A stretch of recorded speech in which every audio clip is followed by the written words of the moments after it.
Well, the first one I tried was in the New Boston High School auditorium.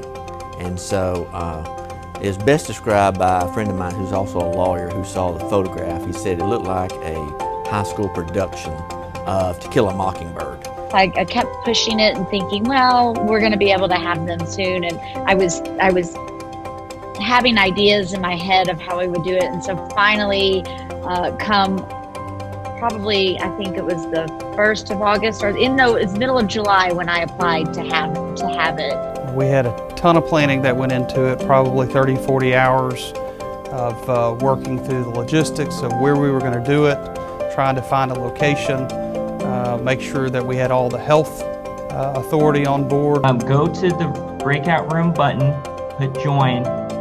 I've been a litigator, a prosecutor, and then judge, and I never thought that I would ever experience a virtual trial in my career. We're picking it at our convention center here in the city of Longview, and we've been planning this since mid-June. Consultants give no rise to any inference of guilt. Making sure everything's set up, getting the juror summonses to be, address everything, working with the Sheriff's Department for security, the logistics. How you're going to make social distancing, how you're going to make sure everybody stays safe, what kind of plexiglass are you going to put up, how are you going to do the cleaning in your courtrooms. We had to bring in basically folding tables and folding chairs to put in the defense over here, the prosecution over here. I had to move my court reporters instead of being beside me.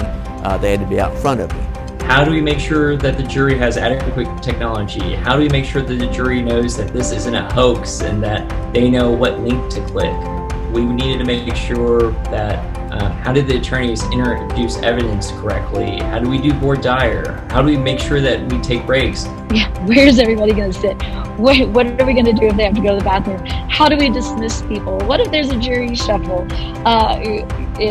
Everything. You'd wake up in the middle of the night and I'd write it down. Oh, here's the question. I text my court administrator, one more thing to think about, and I get, please don't text me at 11 p.m. again.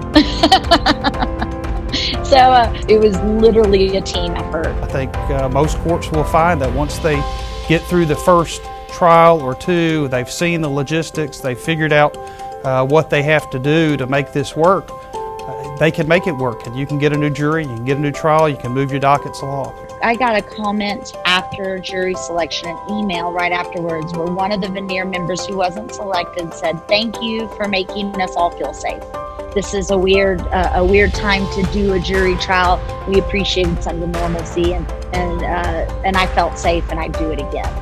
It's worth it to show that we're trying cases, to show that we're working hard. It was a lot of hard work, but it's worth it. I just encourage everybody to just be creative and keep going. I mean, we're going to be in this till 2021 or whenever, and I'm just doing what they elected me to do, so I get busy. I would say that it's our job to keep the wheels of justice turning. Now, even though the wheels may be slower than what we were used to during this pandemic, it's important for us as judges to try to find innovative ways to continue to provide access to justice and for parties to litigate their disputes peacefully. And I think just because it's new isn't a reason for us to shy away from something. And I think that as judges and as public servants, we should invite new challenges and experiences. People can choose to go to the grocery store or go someplace on their own.